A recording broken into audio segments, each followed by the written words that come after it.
नमस्कार, स्वागत है आपका प्रदेश के नंबर वन चैनल जी राजस्थान पर। मैं आपके साथ हार्दिक दवे और वक्त हो चला है हमारे खास कार्यक्रम भाग्य फल का। देखिए,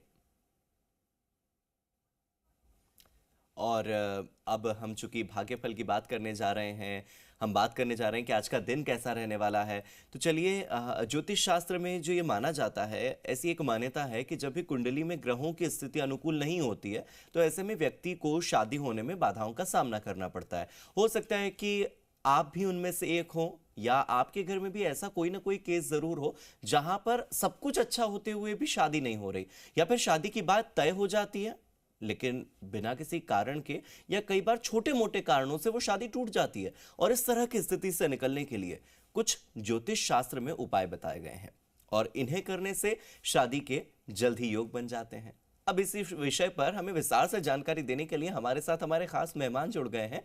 ज्योतिष परिषद एवं शोध संस्थान के अध्यक्ष ज्योतिषाचार्य पंडित पुरुषोत्तम गौड़ जी। आचार्य जी, स्वागत है आपका हमारी इस खास पेशकश में। जी धन्यवाद। श्री राम जय राम जय जय राम, मेरे राम की जय हो।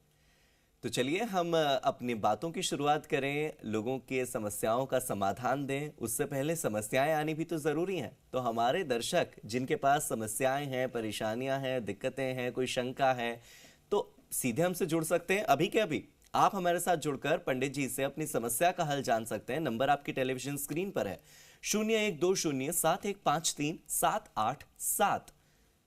आप देखिए, 0120715377। इस नंबर पर आप कॉल कर सकते हैं। और अगला नंबर जो आपको दिखाई दे रहा है, 0120715386, 0120715386। ये वो नंबर है जिस पर आप कॉल कर सकते हैं, हमसे जुड़ सकते हैं और अभी के अभी आप हमसे बातचीत कर सकते हैं। तो चलिए सीधे पुरुषोत्तम गौड़ जी का रुख करते हैं।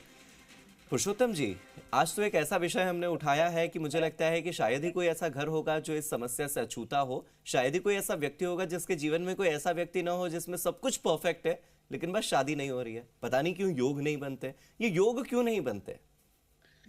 देखिए, बहुत अच्छा प्रसंग आपने रखा है दवे साहब। ज्योतिष शास्त्र में ऐसा माना जाता है कि ग्रह अनुकूल ना हो हम्म। और ग्रह कहीं बाधक बन रहे हो तो निश्चित रूप से शादी तय होने में बड़ा टाइम लगता है। वहीं तय होकर के टूटने की संभावना भी इसमें ज्यादा दिखाई देती है। कई लोगों को विवाह आदि के लंबे समय के इंतजार करने के बाद भी स्थिति होती है कि शादी हुई और पता चला कि वो टूट गई। उसके पीछे ग्रह अपना प्रभाव छोड़ते हैं और ये ग्रह का जो प्रभाव है ये अपना बड़ा अपना तरीके से होता है। मैं आज कहना चाहता हूं कि ऐसे लोग कई हैं जो मांगलिक हैं और मांगलिक दोष होने के कारण उनकी साधा में बाधा शादी में बाधा आती है। मांगलिक दोष को दूर करने के लिए मंगलवार के दिन और विशेष तौर पर व्रत रखना चाहिए। हनुमान जी की पूजा करनी चाहिए। वहीं हनुमान जी का व्रत रखना चाहिए और गेहूं के आटे से गुड़ से बने लड्डू का भोग हनुमान जी को लगाना चाहिए। सिंदूर भी अर्पण करना चाहिए और रामायण के पाठ करना चाहिए।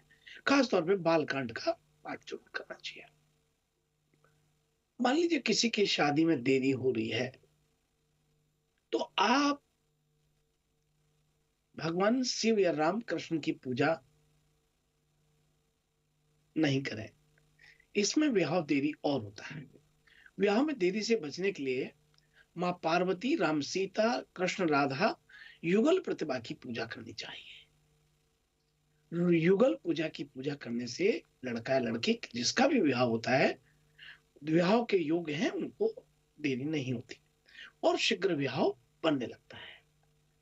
ज्योतिष शास्त्र की बात करें तो गुरुवार के दिन विवाह का प्रमुख कारक गुरु को माना है।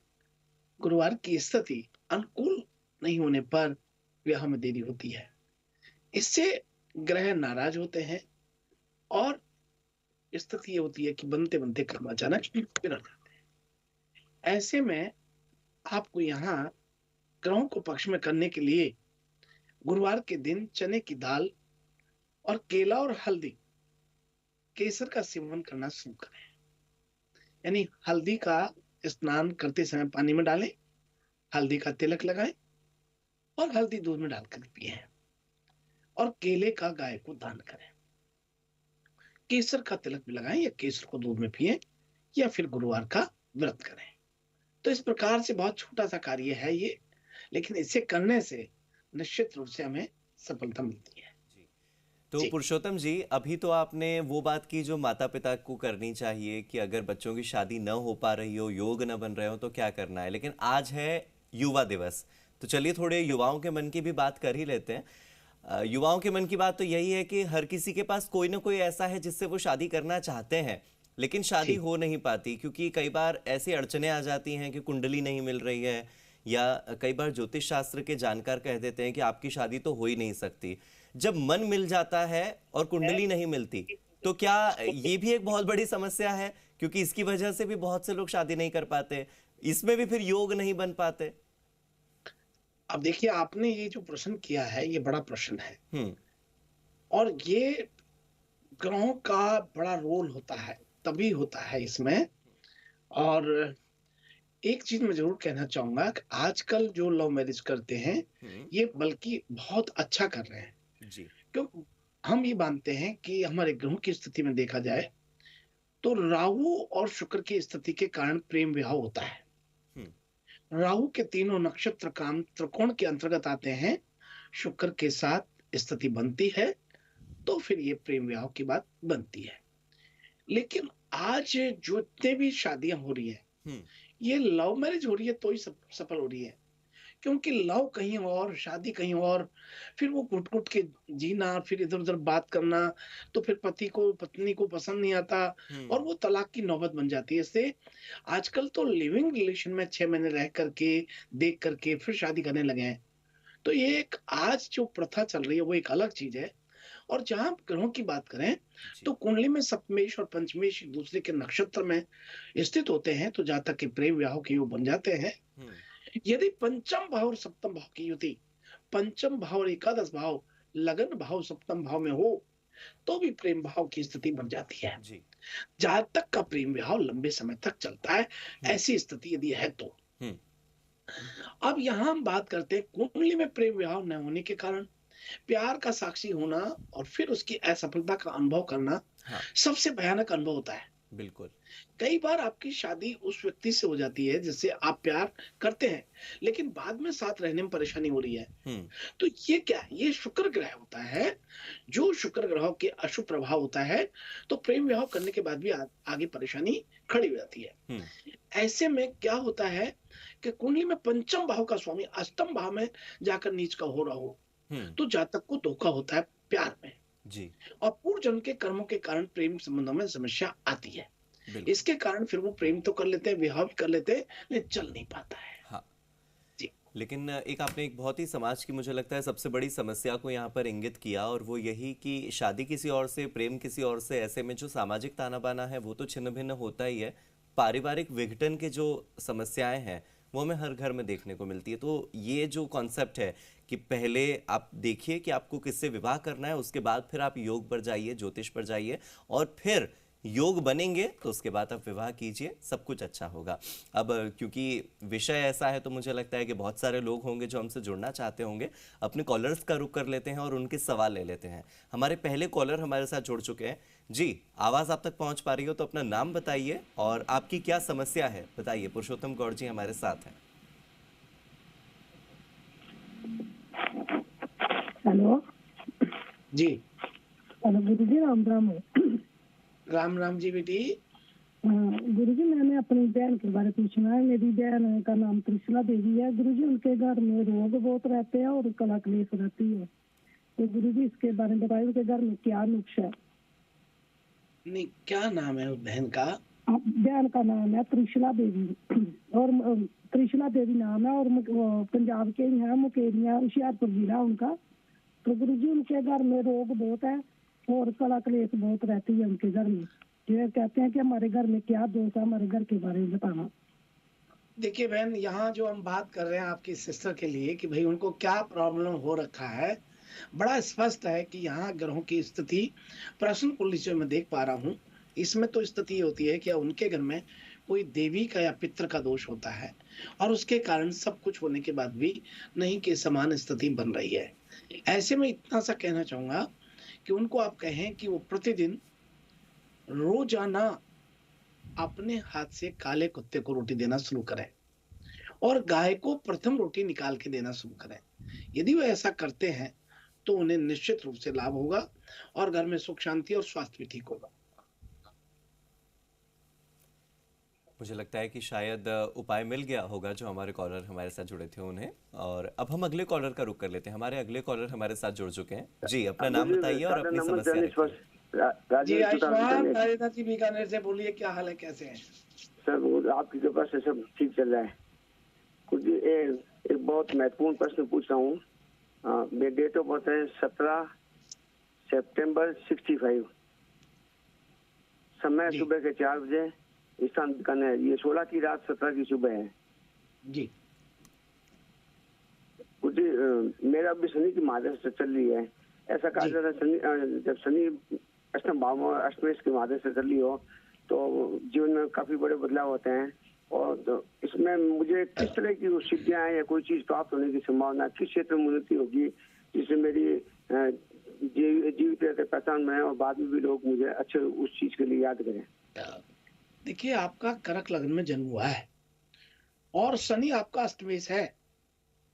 शनि का 8वां होना जन्म पत्री में निश्चित रूप से कोई सफलता देता है और आपको सफलता, ऐसी सफलता जिससे कि आप बहुत नाम कर सको। इसलिए आप भगवती की कृपा से, माँ भगवती की पूजन अर्चन में आप लगे और माँ भगवती की कृपा के साथ यदि आप कर सकते हैं तो कृपालु नियमित रूप से घर में यदि नरसिंह स्तोत्र का पाठ करें तो बहुत बढ़िया होगा, और नहीं तो फिर 9 राम रक्षा स्तोत्र के पाठ प्रतिदिन करना शुरू करें। आपको निश्चित सफलता होगी, क्योंकि राम रामेति रमे रामे मनोर में सहस्त्र नाम ततुल्यम राम नाम वरानने। राम जी का नाम एक लेना ही 1000 कृष्ण के नाम के बराबर होता है। इससे आप ये करिए, आपको अवश्य लाभ होगा। बड़ी मंगल शुभकामनाएं।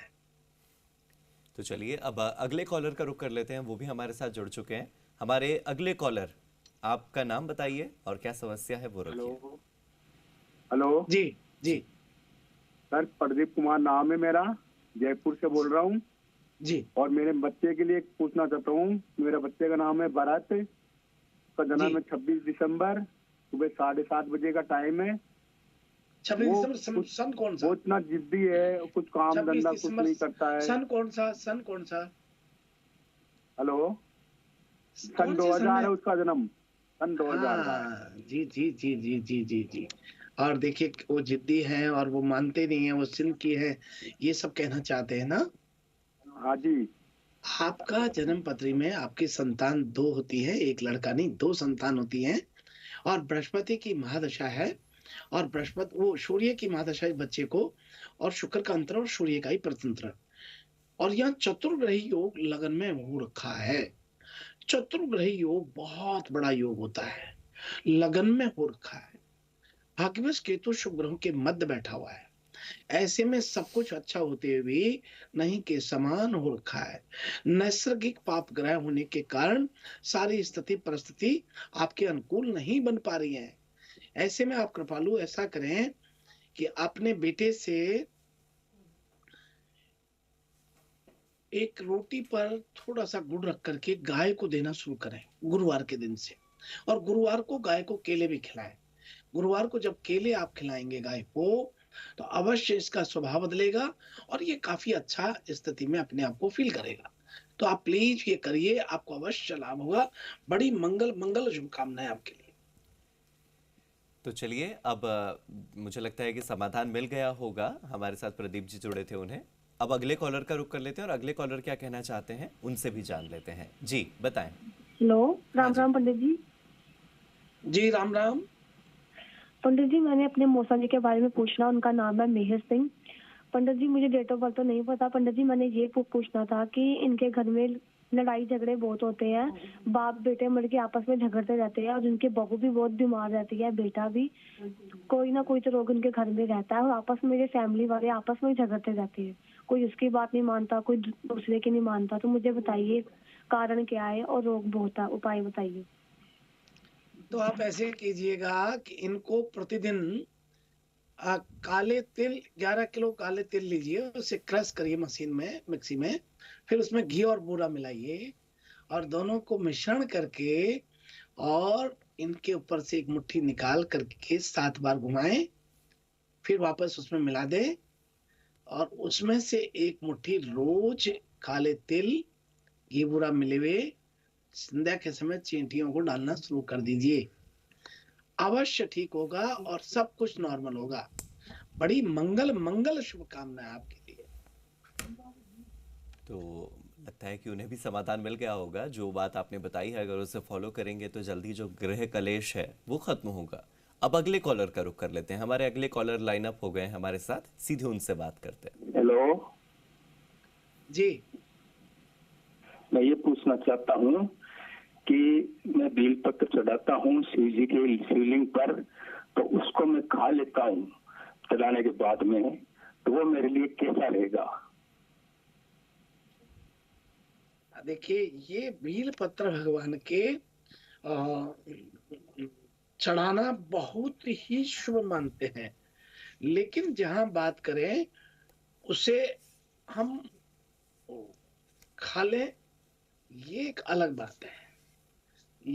ये अलग, बिल्कुल डिफरेंट बात है कि भगवान शिव का बील पत्र, भगवान शिव को बील पत्र बहुत प्रिय है, बहुत ही प्रिय है। लेकिन बील पत्र धार्मिक महत्व के अलावा बील पत्र सेहत के लिए भी बहुत फायदेमंद होता है। इसलिए इसमें कैल्शियम, फाइबर के साथ साथ विटामिन सी और B1 और B6 जैसे पोषक तत्व भरपूर होते हैं। इसलिए आप बेलपत्र को भगवान का प्रसाद समझ करके खा रहे हैं, तो ये आपके लिए बहुत अच्छा है। शिवलिंग पर चढ़ाए गया बेलपत्र के नियम आपको होने चाहिए और उसके बाद प्रसाद के रूप में यदि आप खाते हैं तो बहुत अच्छा है। सुरेंद्र जी, शिवलिंग पर बेलपत्र चढ़ाते समय ध्यान रखना चाहिए कि अनाज, तेल, दूध, दही पदार्थ फिर नहीं चढ़ाने चाहिए। अगर आप अधिक बेलपत्र नहीं छुटा पाते हैं तो शिवलिंग पर एक बेलपत्र चढ़ा दें और आपको पूजा का उतना ही फल मिलेगा जितना शिवलिंग के जल चढ़ाने से मिलता है। आप ये करिए, अवश्य आपको लाभ होगा। बिल्कुल, और बेलपत्र खाने से तो बहुत फायदे होते हैं, अनगिनत फायदे हैं। अगर आप देखें तो इम्यूनिटी भी अच्छी होती है, साथ ही साथ आपकी दिल की सेहत भी अच्छी होती है। तो हाँ बिल्कुल, शिवलिंग पर जल पीने, तो भी बताना चाहूंगा, ये सार्वजनिक प्रश्न है लेकिन ध्यान सुने। शिव पुराण के मुताबिक शिवलिंग पर जल चढ़ाना पुण्य का कर्म है। आप प्रसाद के रूप में ग्रहण उसे करते हैं, ऐसा करना बहुत ही शुभ माना है। शिव पुराण के 22 अध्याय के 18वें श्लोक के अनुसार शिवलिंग पर चढ़ाया हुआ जल पीना बहुत शुभ माना जाता है जी। शिवलिंग का जल पीने से आपको सभी रोगों से मुक्ति मिलती है जी। तो चलिए, मुझे लगता है कि आज हमने बहुत सारे कॉलर्स से बात की है, सभी की समस्याओं का समाधान किया है, लेकिन बहुत से लोग इंतजार कर रहे हैं राशि फल का कि आज उनकी राशि में क्या खास है, आज का दिन उनके लिए कितना खास है। तो चलिए अब रुक कर लेते हैं राशि फल का। तो हम सबसे प्रथम बात करते हैं मेष राशि से। आज आपके सारे काम आसानी से होते हुए नजर आ रहे हैं। कार्यक्षेत्र में अधिकारियों का उत्तम सहयोग प्राप्त होगा। पिता के साथ संवाद करना आपके लिए हितकर रहेगा। नए व्यवसाय की रूपरेखा आज आप बना सकते हैं। मित्र आपसे काफी प्रसन्न दिखाई देंगे। और अब इसी क्रम में हम बात करते हैं वृषभ राशि वाले सभी दर्शकों के लिए। आज आप पेट जलन की समस्या से परेशान रह सकते हैं। घरेलू वातावरण थोड़ा अशांत रह सकता है। मन अनैतिक कार्यों की तरफ भागेगा। आज चंचलता पर नियंत्रणता रखना जरूरी है। दूसरों की बातों पर ज्यादा ध्यान ना दें। और अब बात करते हैं मिथुन राशि वाले सभी दर्शकों के लिए। मिथुन राशि के जातकों को आज विशेष रूप से आपका मन नहीं लगेगा। कामुक विचार आपको लक्ष्य से भटका सकते हैं। बहुत तला भुना और जंक फूड खाने से आज आपको बचना चाहिए। भाग दौड़ वाले कार्यों के कारण थोड़ा हताश महसूस करेंगे। स्वास्थ्य का विशेष ध्यान रखना है। और वहीं हम बात कर रहे हैं कर्क राशि वाले लोगों के लिए। आज सरकारी जॉब कर रहे लोगों के ऊपर से प्रेशर कम रहेगा। अपनी जिम्मेदारी के प्रति निष्ठावान रहेंगे। बड़ा व्यवसायिक अनुबंध आज हो सकता है। आज घर में अचानक मेहमान आ सकते हैं। और अब बात कर रहे हैं सिंह राशि वाले लोगों के लिए। अपनी छुपी हुई प्रतिभा को उभारने के लिए आज आप प्रयास करेंगे। इससे आप प्रतिस्पर्धा के बावजूद अच्छा आर्थिक लाभ प्राप्त कर सकते हैं। आज पूजा पाठ को लेकर दिखावा ना करें। और अब बात करते हैं कन्या राशि वाले सभी दर्शकों से। आज आपके कारोबार को लेकर बड़ा जोखिम ना लेना चाहिए। संतान को लेकर आपको खर्च ज्यादा करना पड़ सकता है। घर के सदस्यों पर अपना गुस्सा ना निकालें। आध्यात्म के प्रति रुचि बढ़ेगी। प्रेमी जन के प्रति अपना व्यवहार अच्छा रखें। और अब आइए हम बात करते हैं तुला राशि वाले लोगों के लिए। व्यापार के दृष्टिकोण से ग्रह स्थिति पक्ष की नहीं रहेगी। मानसिक तनाव के कारण आप परेशान रहेंगे। महत्वपूर्ण उपकरण या वाहन खराब आज हो सकते हैं। जीवन साथी से अपने मन की बात शेयर करें। और अब बात कर रहे हैं वृश्चिक राशि वाले सभी दर्शकों के लिए। आज आपके नए मित्र बन सकते हैं। कारोबार में बड़ा आर्थिक लाभ प्राप्त हो सकता है। छोटी दूरी की यात्रा भी आज रह सकती है। शिक्षा क्षेत्र में बहुत अच्छा प्रदर्शन करेंगे। दोपहर के बाद आपको आर्थिक परेशानी में राहत मिलेगी। और अब बात कर रहे हैं धनु राशि वाले लोगों के लिए। आज नदी के रिश्तेदार आपसे धन उधार मांग सकते हैं। धार्मिक कार्यों को लेकर आप काफी सक्रिय रहेंगे। परिस्थितियों में सकारात्मक परिवर्तन आज आएगा। अनावश्यक बातों पर आपको ध्यान नहीं देना चाहिए। और अब आइए हम बात करते हैं मकर राशि वाले लोगों के लिए। अपनी भावी परियोजनाओं को लेकर काफी आशावादी रहेंगे। नई योजनाओं पर काम शुरुआत कर सकते हैं। परिवार के लोगों की जरूरत पर धन खर्च करेंगे। धर्म कर्म के प्रति रुचि जागृत रहेगी। और अब बात कर रहे हैं कुंभ राशि वाले लोगों के लिए। आज आप थोड़ा सुस्त या महसूस कर सकते हैं। शरीर में दर्द शिकायत हो सकता है। लंबी दूरी की यात्रा आज बिल्कुल ना करें। और अब इसी क्रम में बात कर रहे हैं मीन राशि वाले सभी दर्शकों के लिए। आज नया काम शुरू करने के लिए दिन बहुत अच्छा रहेगा। पैतृक संपत्ति से आपको धन लाभ होगा। व्यापार में आपकी आमदनी में वृद्धि होती है। अपनी कार्यशैली को दूसरे पर न थोपें। अचल संपत्ति की खरीदारी का विचार आज बनाएंगे।